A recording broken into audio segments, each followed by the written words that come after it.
उपस्थित मान्यवर आणि आज ज्यांचा ॲडव्होकेट योगेश सर यांचा वाढदिवस आहे त्यानिमित्तानं मी शाळेच्या वतीनं आमचे संस्थाध्यक्ष आणि माळोदे सर आणि आमचे सर्व सहकारी शिक्षक शिक्षकेतर कर्मचारी विद्यार्थी आणि सर्व जमलेल्या मित्रांच्या माध्यमातून मी त्यांना आजच्या दिवसाच्या खूप खूप शुभेच्छा देतो.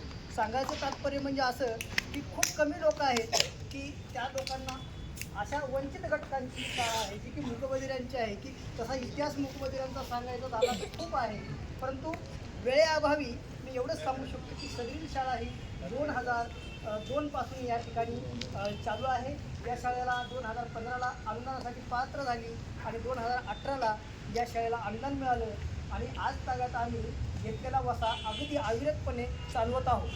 या ठिकाणचे सर्व शिक्षक हे RCI धारक आहेत. RCIचा जर सांगायचं म्हटलं तरी भारतीय पुनर्वास परिषद नवी दिल्ली ही एक संस्था आहे, ज्या संस्थेच्या अंतर्गत आम्हाला हे सर्व या विद्यार्थ्यांना शिकवावं लागतं, कारण त्या संस्थेचं सर्टिफिकेट आम्हाला दर 5 वर्षांनी ते आम्हाला रिन्यूअल करावं लागतं आणि या क्षेत्रामध्ये काम करत असताना कुठलाही शिक्षक चालत नाही तर फक्त RCI धारकच असला पाहिजे असा शासनाचा नियम आहे, अन्यथा त्याच्यावरची कठोर कारवाई होऊ शकते.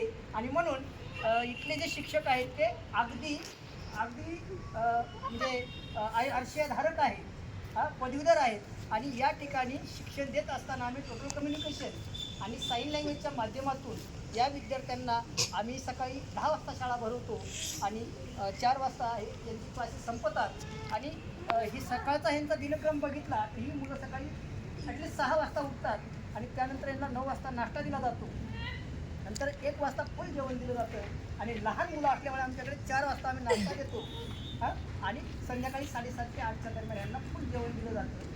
ही या ठिकाणी सावंत सरांनी वगैरे ते डिजिटल हे आणलेलं आहे आणि त्या ठिकाणी त्याच्यावरती ही मुलं पाहतात पिक्चर वगैरे सगळं आणि 10 वाजता ते झोपले जातात. असा हा त्यांचा दिनक्रम आहे आणि यांच्यावर आम्ही अगदी खूप मेहनत घेतो, कारण इथं सर्व हे शिक्षक जे आहेत ते प्रशिक्षित शिक्षक असल्यामुळे विशेष म्हणजे या शाळेच्या सर्व घटकांचं माझ्यातर्फे मी हमेशा प्रत्येक भाषणामध्ये मी त्यांचं अभिनंदन करतो, कारण का की या शाळेची व्यवस्था व्यवस्थित ठेवण्यासाठी सर्व घटकांची आवश्यकता आहे. नुसते शिक्षकच असून चालत नाही, त्याच्यासाठी जे शिक्षकेतर कर्मचारी आहेत त्यांचंही या ठिकाणी योगदान खूप मोलाचं आहे. आमच्याकडे स्वयंपाकासाठी जे आहेत ते व्यवस्थितरित्या स्वयंपाक त्यांना वेळेच्या वेळेला देणं अतिशय गरजेचं आहे.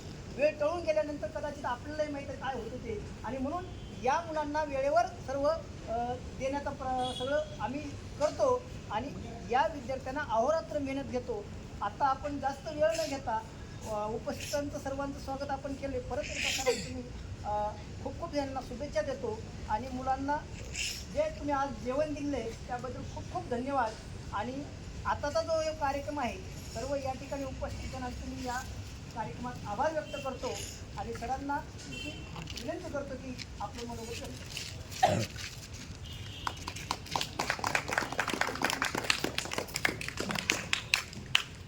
सर्वप्रथम तुमची भाषा मला कळणार नाही, पण तुम्हाला तरी मी नमस्कार करतो. आणि आदरणीय व्यासपीठ आमचे नारेगावचे काका, माजी सैनिक गंगाजी काका, माझे मित्र SS शंकरजी पाटील साहेब आणि शाळेचे शिक्षकवृंद इथे सर्व उपस्थित, माझे मित्र ॲडव्होकेट आंबोडे सर आणि शाळेचे सर देशमुख सर, आता सर्वांची नावं घेणार नाही, पण शिक्षक इंदिरा निवासी मूकबधिर महाविद्यालयाचे सर्व व्यासपीठ आणि माझे मित्रमंडळ बोरकर सर, हिवाळे, सोनवणे आणि नातेवाईक गवळी वगैरे सर्व इथं उपस्थित आहेत.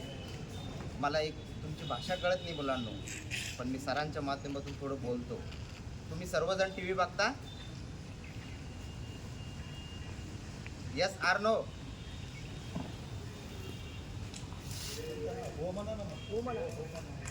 बघता का तुम्ही सर्वजण TV बघता? TV मध्ये सर्वात जास्त काय आवडतं तुम्हाला?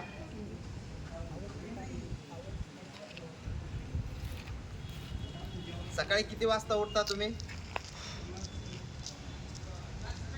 किती वाजता उठता? बोला बोला बोला. किती वाजता उठता? सर हे मुलं डॉक्टर इंजिनियर वगैरे सर्व होऊ शकतात होऊ शकतात. डॉक्टर कोणाला व्हायचंय तुमच्यापैकी? हात वर करा. डॉक्टर कोणाला व्हायचंय? पोलीस कोणाला व्हायचंय? पोलीस?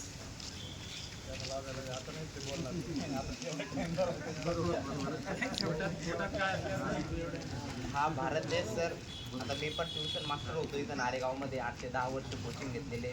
त्याच्यानंतर मी LLB केली, LLM केले. त्याच्यानंतर मी हायकोर्टामध्ये प्रॅक्टिस करायला लागलो. मग आता बरेच वाढले. पण माझा जिव्हाळा हा विद्यार्थ्यांची आहे. मी अनेकांचे बड्डे इथं साजरे करा, अनेकांचे केलेले आहेत. पण मला पण वाटतं माझा बड्डे इथं साजरा करावा. काही तिकडे एक तुमची संस्था आहे बीड बायपासला वगैरे, तिकडे मी केलेले आहे. इकडं मागच्या वर्षी सोनवणे सरांनी केले. बरेच नारेगावचे युवा असे जाणीव होते. पण आपल्याला हे नारेगावची परिस्थिती पण इथून तुम्ही शिक्षक आहेत बाहेर गावचे, पण तुम्हाला इकडं पण एक वेळेस बघावं लागेल. इकडं गुन्हेगारी क्षेत्र वाढू लागलं सर. याकडे पण तुम्ही एक तुमचं शिक्षक पेशा मार्गदर्शन लाभावं अशी मी विनंती करतो.